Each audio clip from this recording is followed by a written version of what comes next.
this is Julia. I am the new intern here at Heritage, and I'm from Lee University. I'm studying youth ministry, and that's why I'm so excited to share with you guys this cool devotional that we have coming up for you.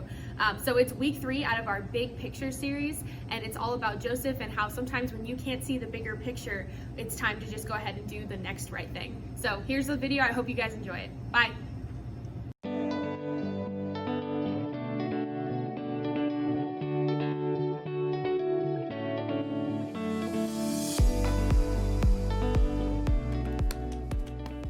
Boom.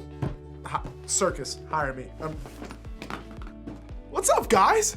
I am so glad you joined us this week because we're right in the middle of a series called Big Picture. We've been talking a lot about how in life sometimes we miss the bigger picture. We see things only from our perspective, which means we only see one part of the story. And that causes us to miss the rest of what might be happening, the bigger picture. Before we jump in today, let me start by asking you a really important question. How often do you do the right thing? Think about that for just a second. How often do you know the right thing to do and actually choose to do it? I think so many of us would admit that there's at least a few decisions we can look back on and say that we knew the right thing to do and still did the opposite. I mean, I know I have. That reminds me. So I'm in middle school, right? And you guys know you get tons of homework and tons of tests and quizzes that you've got to study for, and it's a lot to do, but I made a mistake. Just this one time. No, that's a lie. I made a lot of mistakes. But this one time, I was swamped with work and I just didn't know how I was gonna get it all done, so I made the wrong choice to cheat. I had a friend who was really great at staying on top of things and doing their homework, so I asked, hey, can I borrow that worksheet that you did and take it home and just maybe compare answers and copy all of your answers? So I took it home and I didn't get to work on it yet, but my parents asked, hey, Caleb, did you do your homework? And once again, I chose the wrong thing to do and I lied. And I said, oh, that old thing, yeah, I did all of that. They said, okay, well go get it and show it to us. Wow, I was on my way to get my homework when I literally passed out. Guys, I'm telling you, I was so stressed out from doing the wrong thing and lying that I was walking to my backpack and I dropped. Needless to say, I got found out. I had to go apologize to the person I cheated off of. I had to apologize to my parents. It was a mess. Can we all agree on just one thing today? Doing the right thing isn't always easy. Sometimes choosing to do the right thing means not choosing fun or the exciting or most popular thing, the thing we actually want to do. That can make choosing the right thing in any situation a really hard choice to make. Honestly, I think that's because doing the right thing usually costs us something. Think about it. Okay, so you know the right thing is to be honest with your parents, coaches, or teachers, but if you are, you'll get in trouble for what you did. Doing the right thing will have a consequence or punishment, and that will definitely cost you something. Or you know the right thing is to babysit your siblings when your parents ask, but you honestly just don't feel like dealing with them. You'd rather throw a box of Cheerios, lock yourself in your room, watch Netflix, and let them figure it out. Doing the right thing will cost you that freedom. You know the right thing is to say no to the guy who asked you out if you aren't allowed to have a boyfriend. Or fellas, maybe you shouldn't ask her out in the first place if you know you aren't allowed to have a girlfriend. Doing the right thing will cost you the chance at that relationship. And that feels like too high of a cost. You know, the right thing is to be honest about how you're feeling in a friendship, but if you do, you might end up in a fight or fallout with a friend. That conflict is a cost that you don't want to pay. The list could go on and on and on. And the reality is we've all been in situations where we've had to choose if we're gonna do the right thing. Sometimes doing the right thing feels really easy. I mean, it's an obvious choice. Other times, doing the right thing is really, complicated. When we start to count the cost of doing the right thing, the choice suddenly isn't so clear. And sometimes it's difficult to do the right thing because we simply don't know what the right thing actually is. So here's the question. What can we do today, right now, to help us be prepared to do the right thing no matter what? I mean, even when it's difficult or unclear or gonna cost us a lot, how can we make decisions today that will have a positive impact on the bigger picture of our lives? Let's take a closer look at the life of one of the most famous figures in the Bible, Joseph. As we look at Joseph's life, we have the privilege of seeing the bigger picture. We see the whole story, but at the time, Joseph only saw what was happening right in front of him. Joseph started out as a guy who was in conflict with his brothers. That part I can relate to. I mean, you know how like I maybe took my older brother's shirt, but he took the last piece of garlic bread, and that's a bigger deal. Or maybe my little brother, he slept in my bed because it's bigger when I was out of town. But like, I mean, I guess I stole shotgun, the front seat of the car. I dove, but he called it, but like, I was there first. But then Joseph wound up thrown in an empty well, which I can relate to probably a little less. And then he was sold into slavery. That's not the happiest story ever. But God had big plans for Joseph. There was a bigger picture that Joseph couldn't see yet. A picture that was actually pretty incredible. I mean, it was so incredible that we're still talking about him thousands of years later. Thankfully, we get a front row seat to all of it because of another famous historical figure named Moses, who decided to write down the stories of his ancestors and their lives. One of his written records was called Genesis, and it's a part of the Old Testament in the Bible. In that book, Moses wrote the story of Joseph's life in great detail. One of the things he wrote about gives us an idea of how to do the right thing when the right thing is hard to do. We're picking up Joseph's story right after he was sold as a slave to a group of traders. Joseph was eventually bought by a pretty powerful Egyptian named Potiphar. This guy was a big shot in the government and the captain of Pharaoh's guard.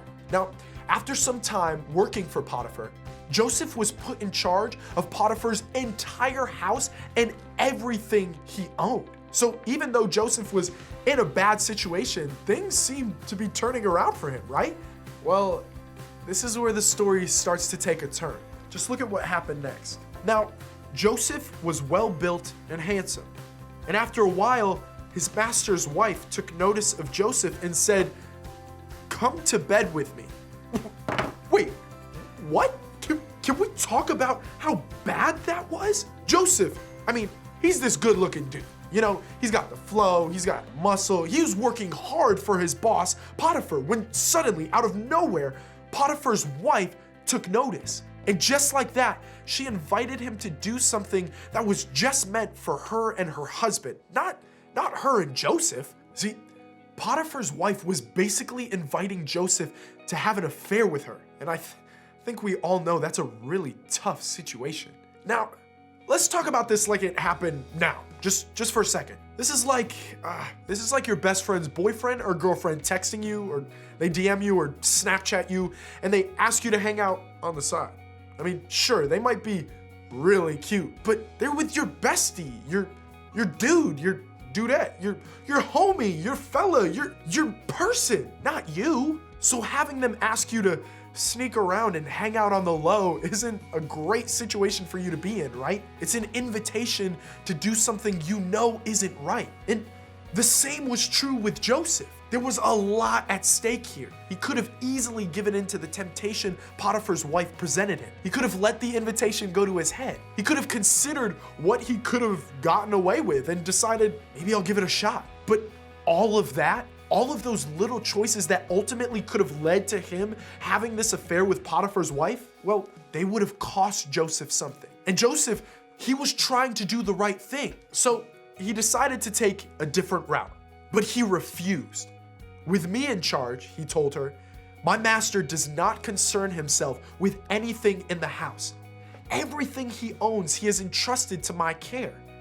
No one is greater in this house than I am. My master has withheld nothing from me except you, because you are his wife. How then could I do such a wicked thing and sin against God?" And though she spoke to Joseph day after day, he refused to go to bed with her or even be with her.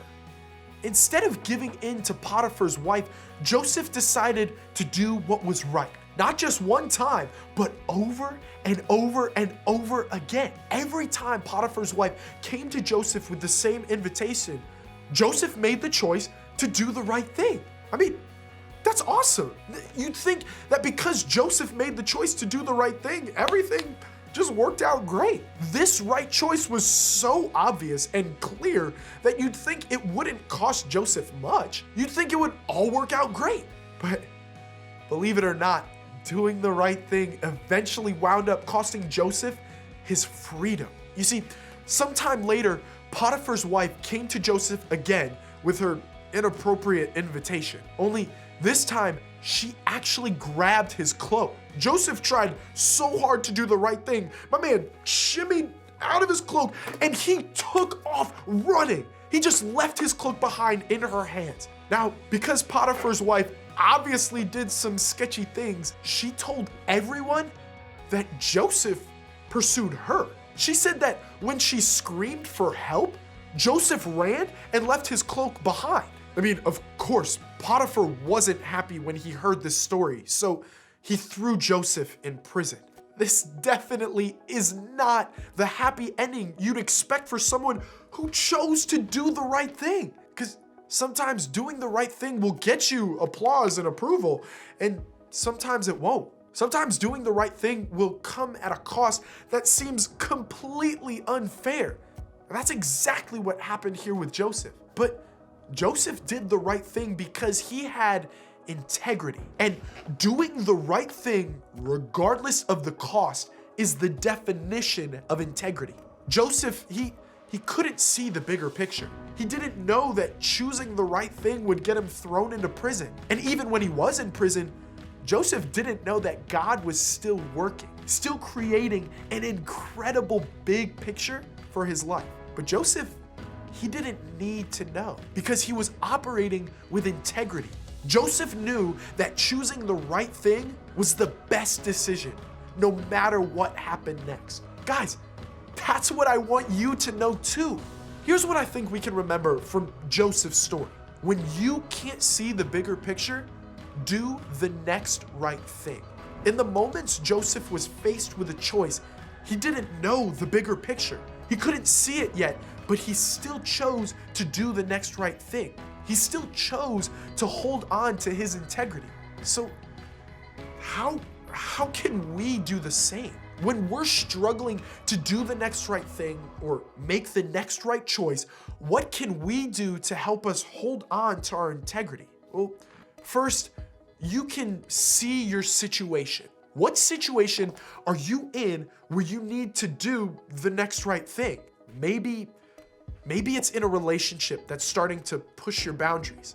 Maybe it's in a conversation you've been avoiding with your parents. Maybe it's in a friendship that needs to change. Whatever it is, think about what situation you're in where you need to take a step in the right direction. See the situation where you need help in making the right choice. Then next, identify the next right thing to do. Not all the right things to do, just the next right thing.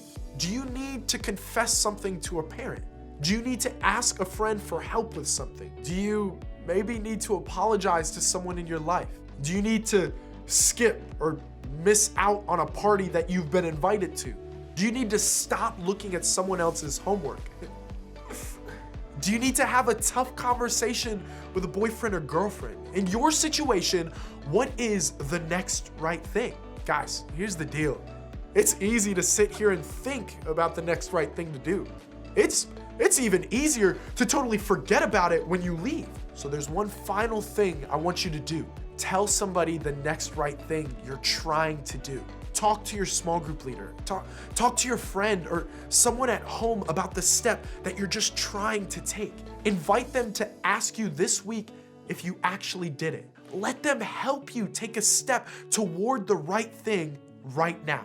Taking these steps today is something that will shape our lives for the better tomorrow. Guys, remember, you don't have to see the big picture in order to make the right choice. Instead, day by day, when you're faced with all sorts of decisions and choices, you can choose the next right choice. When you can't see the bigger picture, do the next right thing. As you head out today, think about your answer to this question. In what situation do I need to do the next right thing? I should probably go pick up those apples.